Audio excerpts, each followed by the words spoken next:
Hey guys, it's Taryn. If you saw me on Instagram, I decided to do some live videos on my Facebook page. So 10 a.m. every Monday, I'll be here live, and I'm going to be talking about projects I'm working on, some different products that I've been experimenting with, or just kind of want to do with you guys at the same time. That way it's kind of nice to see my first round of using different products, because I know that there's so many times when I do a project 10 times before it gets to the blog. So this way you'll kind of have a chance to use things for the first time with me. I also get tons of questions about different things that I'm using or working with, or maybe something that was in a blog post. This way I thought it would be a really easy way to connect directly with you, and you can ask questions right on the live feed about anything I'm working on. So today we're going to talk about faux flowers. I know it's something kind of crazy. I never thought I would put a ton of faux flowers in my house. I was kind of always the one that wanted real everything. But over, the course of a couple years and having a house, I realized that I just can't really keep flowers or plants alive in my house for very long. As much as I want to, it just doesn't happen. I'm better at other things, not keeping succulents alive. Everyone told me, oh, succulents, you can't kill succulents. I do, and I don't know if any of you guys do, but I do. So I had to find a way where I wasn't spending all this money buying new flowers. So I've actually gotten really fond of using fake ones. I put up the Modern Farmhouse vignette in our kitchen, last week, maybe the week before, and we did a little terrarium in the front of it, and I had some questions about it. Some people wanted to know how I created it. So I thought I'd spend a couple minutes on here today just going over different things I used with it. So here we go. I'm gonna kind of go through this and then show you guys some of my favorite things for using faux plants. First, I have this. I got this terrarium at World Market.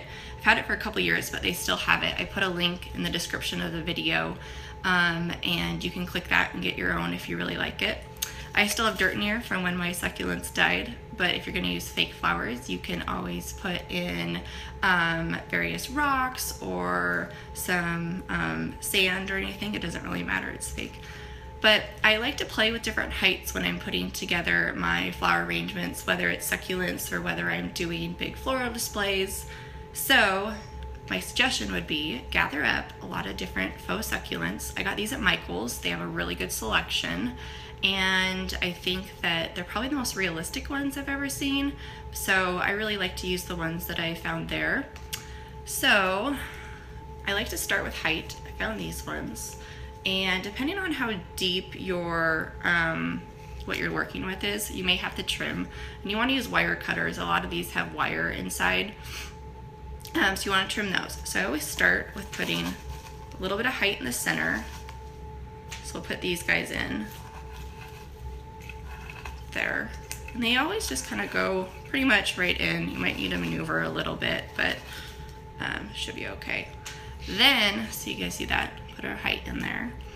Then I want to use some pops of a little bit of color. I don't use a ton of color in my house. For those of you guys that follow the blog pretty regularly, I'm very neutral. I like things gray, black, and white. So the color I do use is typically found in natural greenery or fake greenery. But this one I liked how it had kind of have some burgundy in the center. I thought that would add a little bit of a pop in there.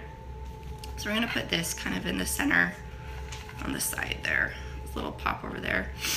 And all of these things, see, they're actually really realistic looking. And I like to spread those out. They always say when designing you want to work in rules of threes, and that's something that I've always found to be pretty true. So I did 3 taller pieces in the center, and then I did 3 kind of smaller ones here around the sides. So that, put those in my dirt. Here we go, put that up. So we kind of have this, but we have all that dirt around the side. So you can pick up this moss right here, and I'm just going to tuck that around. That's going to cover the dirt and kind of fill in the flowers. If you wanted, you could put flowers through the entire thing, and that would also be one way to look at it. I kind of wanted something that was a little bit more modern, kind of had them all a little bit more spread out, but it's really up to you, whatever you want to do.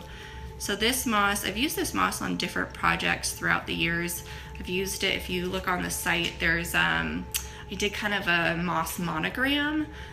So go to the website, and if you search in the bar, I think it's called Moss Monogram Door Decor. So I've used this on that before. Something I kind of keep around a lot for springtime. I've also used it on tablescapes and gosh, so many things. It's great for springtime. It kind of adds just a really nice natural green. And put that. So I filled all these areas in with the moss. Here, get it all nice. So I'll see if you guys can see. And then you kind of just have this nice little terrarium. And guess what? You guys can't kill this. You don't have to water it. You don't have to do anything to it. So I'm going to put the glass right over.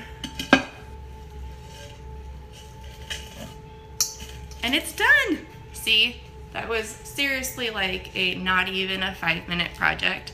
And now this is gonna sit on our vignette for all spring and summer until I decide to change it again. You can keep it year round. You can put it outside. You can do anything you want with it.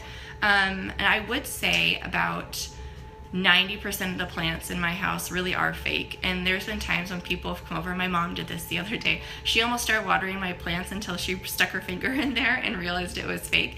That's how realistic you can actually get them to look. So like I said, my favorite place to buy faux plants is actually at Michael's. They have so many. This terrarium came from World Market, and I put a link in the description so you can buy your own. And yeah, that's kind of something I just really like to do when I'm adding greenery around the house. And it also, some of it is a little bit more expensive to begin with than just buying like a normal plant, but you're not going to end up having to buy them over and over again. And you can always take them out and then put them back in for seasonal things. So that's kind of just my little project for today. If you guys have any questions, feel free to leave it in the comments. If you have any questions about different plants that I use, feel free to ask those too. But otherwise, stay tuned and be back next Monday at 10 a.m. and I'll be going over some different products that I've been working with, different paints. I might even be showing you a little sneak peek of a big giveaway I have going on. So thanks for joining me today, and don't forget to come back. Thank you guys, and check out the blog this week for lots of new posts.